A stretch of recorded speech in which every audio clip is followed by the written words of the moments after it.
Yo les G's, bienvenue à tous dans Passe le beat, moi c'est Red, j'espère que vous allez bien et aujourd'hui on va voir dans cette vidéo comment se constituer un setup de home studio, un setup de musique assistée par ordinateur, le tout avec un budget de 1000 €. Cette vidéo fait d'ailleurs suite à deux vidéos où je vous expliquais comment vous faire un setup avec un budget de 700 € ainsi qu'une autre vidéo où je vous expliquais comment vous faire un setup avec un budget de 350 €. Si vous ne les avez pas vues et qu'elles vous intéressent, je vous laisse un lien dans la description ainsi qu'une petite fiche qui va apparaître juste ici.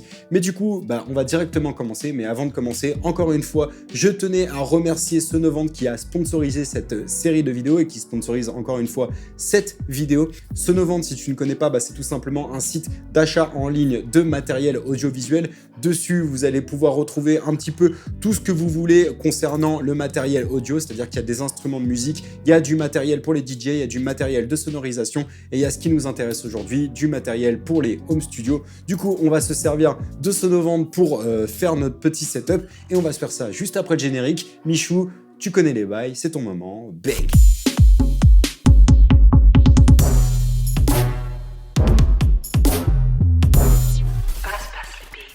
Ok, donc dans cette vidéo, je pars du principe que tu as déjà un ordinateur ainsi qu'un séquenceur pour pouvoir travailler type Ableton Live, FL Studio, Logic, GarageBand, Cubase, Reason, Machine, Studio One, Bitwig.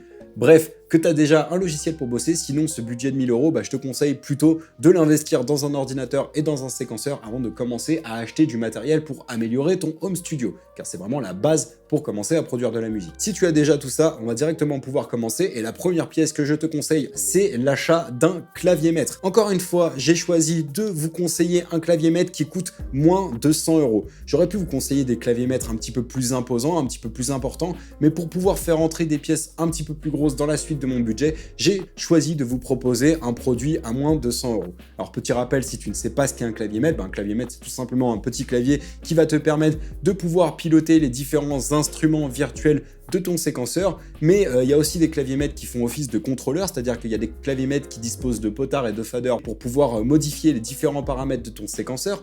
Il y a aussi des claviers maîtres sous forme de contrôleur avec des pads, comme celui-ci, sur lequel on va pouvoir venir taper des rythmes ou venir séquencer des rythmes. C'est vraiment des machines super cool parce que tu les branches en USB, généralement elles sont auto-alimentées, et avec ça, tu peux améliorer grandement ton workflow créatif, car sur la plupart des claviers maîtres du marché, tu vas avoir accès à des touches qui vont déjà te permettre de pouvoir jouer des accords plus facilement qu'avec un clavier, ou qui vont te permettre de pouvoir être un petit peu plus musical que venir écrire chacune des notes avec sa souris. Bref, c'est carrément plus confortable et c'est du coup la première pièce que je te recommande. Pour contrebalancer avec la vidéo où je vous ai proposé le MPK Mini MK3 de chez Akai, ainsi que l'autre vidéo où je vous ai proposé le Arturia Mini Lab MK2, qui sont encore une fois de très bons claviers que vous pouvez mettre dans votre panier dans ce setup là. Mais du coup, j'aimerais vous proposer encore une fois une nouvelle référence intéressante et cette fois-ci, j'ai choisi d'ajouter au panier le Launchkey Mini MK3. Alors ce qui est cool, c'est qu'en ce moment, il coûte 99 € sur Sonovant.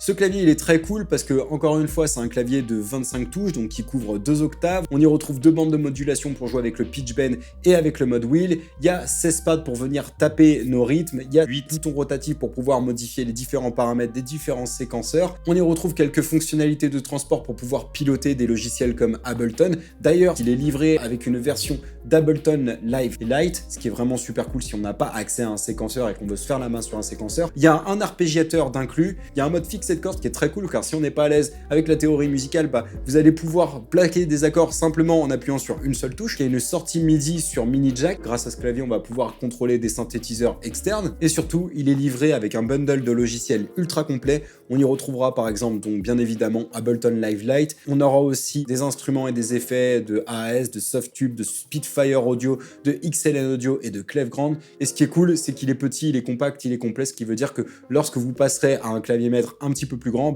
il pourra toujours vous accompagner quand vous partez en voyage, donc ce n'est pas de l'argent perdu, c'est solide, ça défonce, c'est innovation, je l'ajoute au panier. Donc la deuxième pièce du setup que je peux vous conseiller, c'est tout simplement le casque de monitoring. Alors petit rappel si tu n'as pas vu les autres vidéos, un casque de monitoring, si tu ne sais pas ce que c'est un casque qui va essayer de restituer le son qui sort du séquenceur de la manière la plus fidèle possible. Il va essayer de restituer le son le plus neutre et le plus flat possible en termes de fréquence. C'est-à-dire que comparé aux casques du marché qui, eux, essayent d'améliorer un petit peu le son des casques en boostant les basses, etc. pour pouvoir avoir une écoute un petit peu plus agréable, un casque de monitoring, lui, au contraire, va essayer d'être le plus fidèle possible dans la restitution du son afin qu'on puisse vraiment régler au millimètre chacun des éléments, par exemple dans un mix. Bref, c'est ultra pratique et quand on fait de la musique, c'est bien d'investir dans un casque de monitoring. Et du coup, moi aujourd'hui, j'ai choisi de partir sur le ATH M50X d'Audio-Technica. C'est un petit peu le grand frère boosté aux hormones du M30X et du M40X. Le M50X, c'est vraiment un super casque, hein, c'est super solide, on commence vraiment à rentrer dans de la super cam, ça bouge pas. C'est un casque fermé, donc les gens n'entendront pas ce qui sort du casque, donc si vous travaillez dans un environnement bruyant, bah, vous serez pas dérangé, vous serez bien isolé. C'est un casque avec une réponse en fréquence assez élevée, hein, on va de 15 à 28 000 Hz, avec une sensibilité de 99 décibels et une impédance de 38 ohms. Les écouteurs sont pivotants, ce qui peut être ultra pratique pour les DJ, c'est léger. Ce qui est cool avec ces casques, c'est que les câbles sont détachables, donc facilement replaçables, et vous allez avoir livré avec un câble torsadé, un câble droit et un câble court pour pouvoir vous balader avec dans la rue par exemple. Il y a aussi un adaptateur mini jack vers gros jack plaqué en or pour pouvoir le connecter aux différents systèmes d'écoute. Il est livré avec une pochette souple de transport. C'est vraiment un casque avec des caractéristiques et avec des accessoires de folie. Pour ce prix, vraiment, je le recommande. Alors encore une fois, j'aurais pu vous recommander le DT770 Pro de chez Beyer Dynamic dont je vous ai parlé la dernière fois. Il est disponible et tout sur Sonevent, hein, c'est vraiment une référence.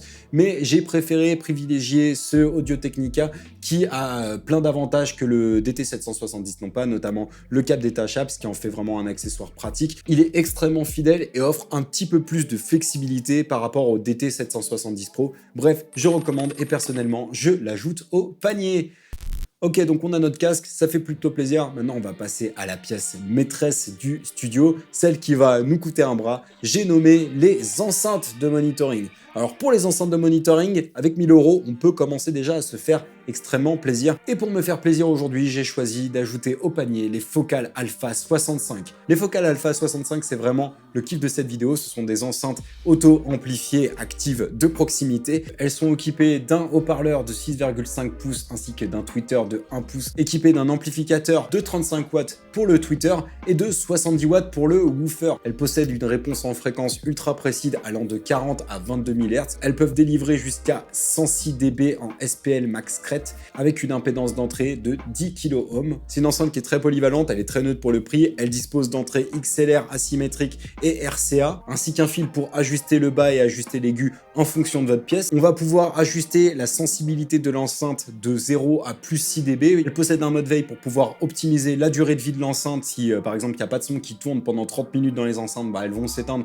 automatiquement et se rallumer automatiquement lorsque du signal va passer dedans. Bref, ces enceintes de monitoring, c'est vraiment une tuerie et je pense que ces Focal Alpha 65, je vais me les offrir pour Noël avec grand plaisir. Du coup, je vais en ajouter 2 au panier. Hop, j'ajoute au panier et je vais mettre un petit 2. Donc on arrive sur un total de 746, ce qui nous laisse largement de quoi acheter une très bonne carte son. Et pour la carte son, j'ai choisi encore une fois de monter un petit peu en gamme et j'ai choisi de vous proposer la Audient ID14 qui est vraiment une super petite interface. Alors la Audient ID14, c'est vraiment une petite carte son qui a l'avantage de proposer des préamplis de très bonne qualité pour le prix. En fait, dedans, on va avoir 2 entrées analogiques avec fiche combo, c'est-à-dire qu'on va pouvoir brancher des XLR et des jacks dessus, 2 préamplis du coup micro classe A. Elle est auto-alimentée par USB, mais si vous voulez délivrer du 48 volts pour pouvoir brancher par exemple un micro statique, vous devrez la connecter au secteur. C'est un petit défaut entre guillemets de cette carte son, mais ce qui est trop cool, c'est qu'elle propose un convertisseur analogique numérique de super haute performance. À l'avant de cette carte son, on a une entrée D-Ice qui va nous permettre de brancher directement une guitare et d'avoir directement un son avec la bonne impédance qui sonne du feu de Dieu. On a une sortie casque indépendante, c'est-à-dire qu'on va pouvoir régler le volume indépendamment du volume général. On a 2 sorties analogiques. On a un préampli micro de classe A ultra silencieux, ce qui est vraiment mortel pour obtenir les prises les plus propres à partir du moment où on va venir brancher un micro ou on va venir brancher un instrument. Elle propose jusqu'à 56 dB de gain ultra clean et ultra silencieux, ce qui est vraiment énorme. Elle est auto-alimentée via USB et on a aussi accès en DSP à partir du moment où on branche la carte son à son ordinateur, à un petit contrôleur, à un petit mixeur qui va vous permettre de faire les niveaux des différentes entrées, des différentes sorties que vous allez brancher sur cette carte son. Et le connecteur d'entrée optique prend en charge à la fois de la date et du SPDIF, ce qui va permettre d'étendre les entrées de cette carte son à 10 entrées via un préampli micro à 8 canaux tel que l'ASP 880, le jour où on a besoin par exemple d'enregistrer des batteries, qu'on a besoin d'autant d'entrées. Qui plus est, elle est livrée à l'achat avec pas mal de logiciels complémentaires. On a par exemple Cubase LE, on a Steinberg Retrolog, on a Waldorf Edition 2, on a 2 Go d'échantillons de Loopmaster, Et on a aussi accès à 3 formations sur la plateforme Product Like a Pro, mixing rock, mixing hip-hop, recording et mixing basique. Ce qui est vraiment trop cool, c'est qu'il y a une fonction avec ce bouton central qui va vous permettre de directement mapper ce bouton central à une fonction de votre séquenceur afin de pouvoir créer des automations super facilement. Bref, c'est vraiment une carte son qui est super complète et de super bonne qualité pour le prix. Je ne peux que vous la recommander. Du coup, je l'ajoute au panier.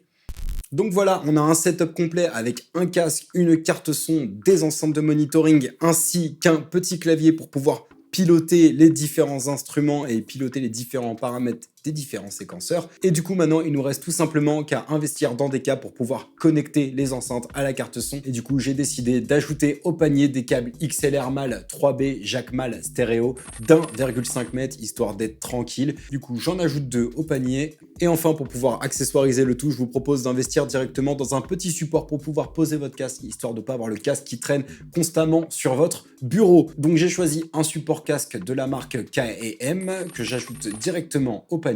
Ce qui nous fait un total avec les accessoires de 998,70 centimes d'euros, ce qui veut dire qu'on a un setup complet avec vraiment des articles de qualité pour moins de 1000 euros. Et ça fait extrêmement plaisir. Si d'ailleurs l'un de ces articles t'a plu et t'a fait de l'œil et que tu as envie d'investir, n'hésite pas à passer par les liens qui sont dans la description. Encore une fois, merci à Sonovant d'avoir sponsorisé la vidéo, ça aide énormément à faire grandir la chaîne, donc un énorme merci à vous. Si cette vidéo vous a plu, je vous invite à mettre un pouce en l'air et à mettre un petit commentaire, c'est toujours un plaisir de vous lire. Si vous ne voulez louper aucune vidéo d'Audiofanzine, je vous invite à vous abonner et à activer la cloche. Je vous invite aussi à nous suivre sur les réseaux sociaux. Je vous invite à me retrouver personnellement sur Instagram à @redisgoodmusic. C'est tout pour moi, je vous dis à très vite, prenez soin de vous et n'oubliez pas, c'est que de la musique.